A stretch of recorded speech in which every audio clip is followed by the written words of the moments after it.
Hi everyone, and welcome back to another week with the Naked Meditators. Just want to mention what a huge week we're having at the moment. We've had Venus going retrograde. I think it's actually moving in there now. So the last few weeks we've had a lot of energies building up, and like Venus is like the ruler of relationships and love. So money's another thing with Venus. So at the moment, don't go making any big decisions. If you've been feeling a bit out of sorts with your relationships or worrying about money and things like that, this is this Venus preparing to go retrograde. So it's sort of been pushing us to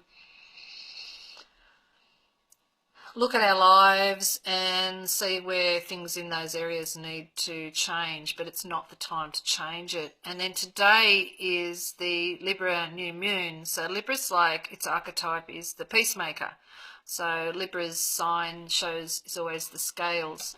So it's sort of like balance and justice. So today would be a good day to sort of really acknowledge we've been and where you want to go. Being a new moon, you could do a new moon ceremony as well tonight after your meditation.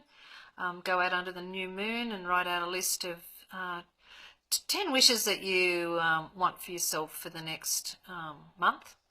Especially self-care. We've really got to take a look, like extreme self-care with all these energies around with Venus and Libra and that at the moment. But self-care, things that you want to achieve, things you might want to own, get, whatever it is. You make a wish list of 10 things. And I like to pick it out on a clothesline or outside and let it air out into the universe so that your wishes go up to the universe. Then of a morning you bring your list in, and some people like to burn it. I do that for a full moon, but I like to go and bury it in the ground. So you're burying those seeds of those wishes in the ground, waiting, and then that allows them to grow.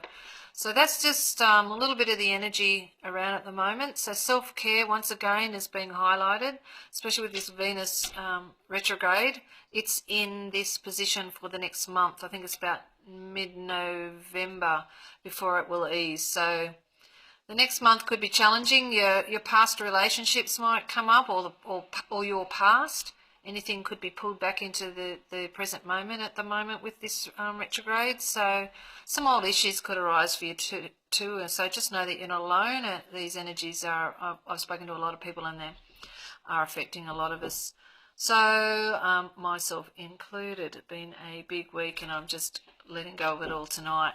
So tonight we're doing quickies, and I think it's perfect that quickies came to my mind, because at the moment we are getting so many challenges with all these planets moving around and life in general. So quickies are things for me that just help you get through your day. So meditation doesn't have to be a 20-minute a day practice, as I always say.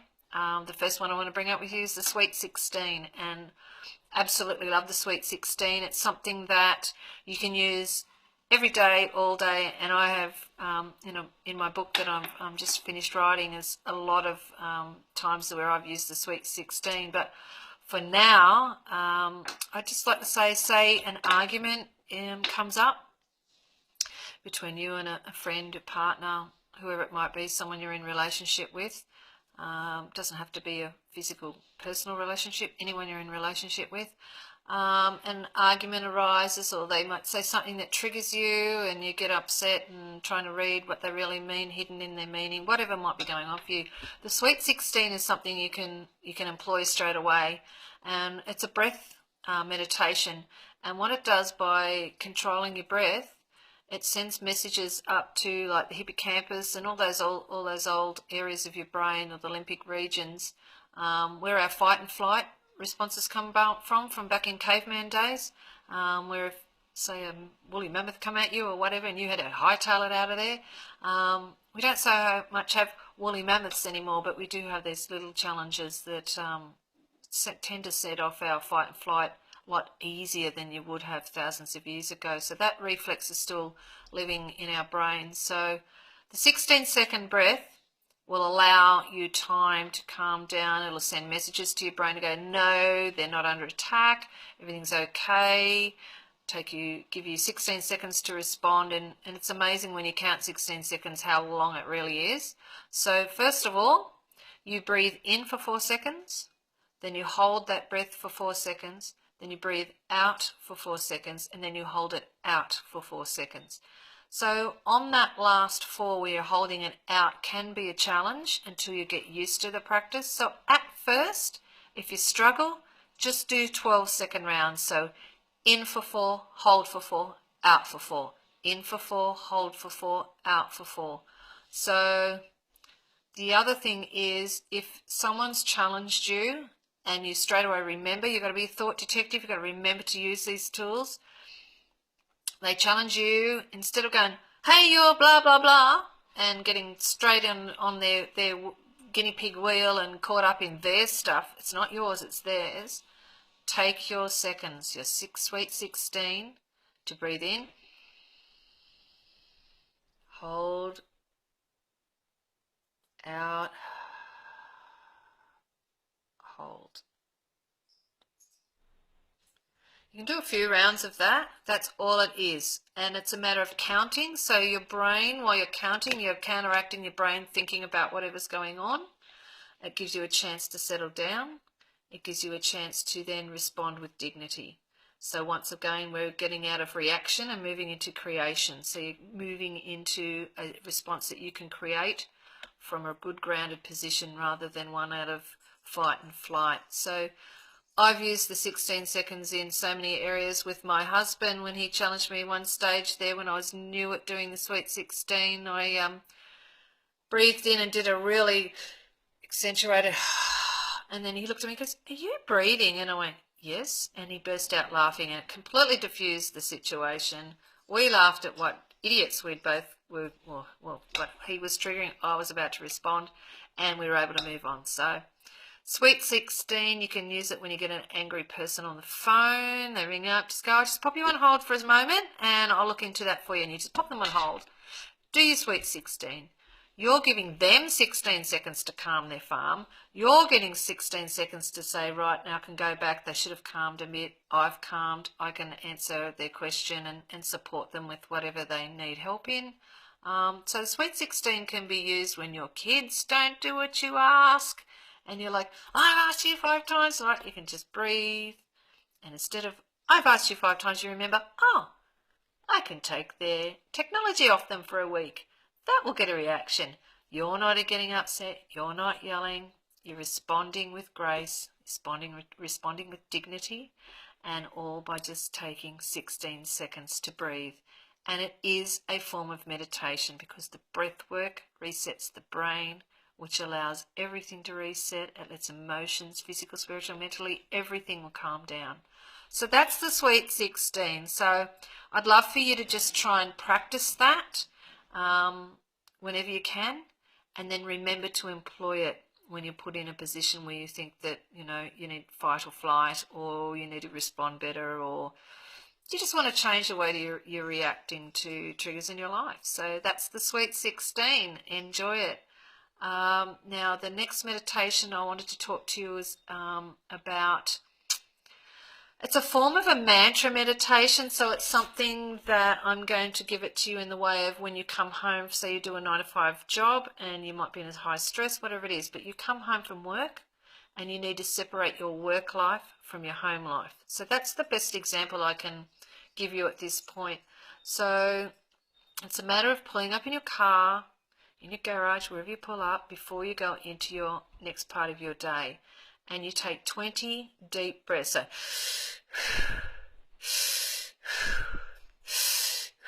So good steady breaths, take 20, and that's going to really oxygenate your system. And then we're going to use the word release. And you're simply going to use the word release over and over with your breath. So you will breathe in, release, release,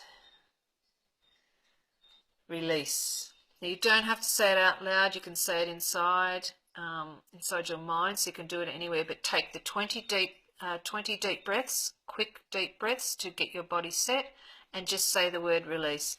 Now you might want to have a different word. That's up to you. but what you're actually doing is releasing the day's tension so that you can move in and not bring in your worries or your concerns into your home life, and you can separate from the two.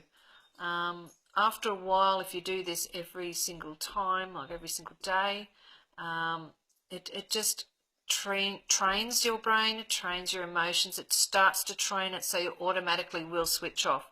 So for the first week or two, it might not switch you off, and you might walk in and go, oh, I've had a shit day, and blah, blah, blah, and so-and-so said so-and-so, and we all need that time with our family to de-stress.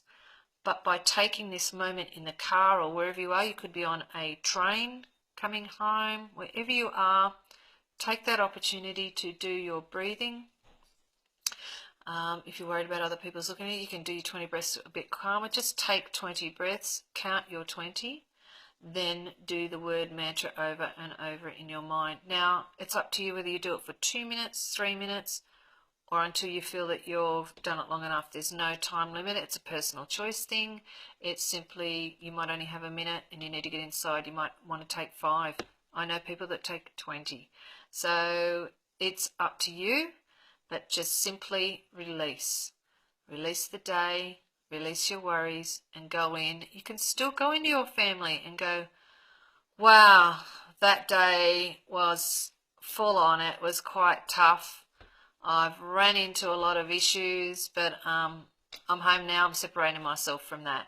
And you can go into your family life.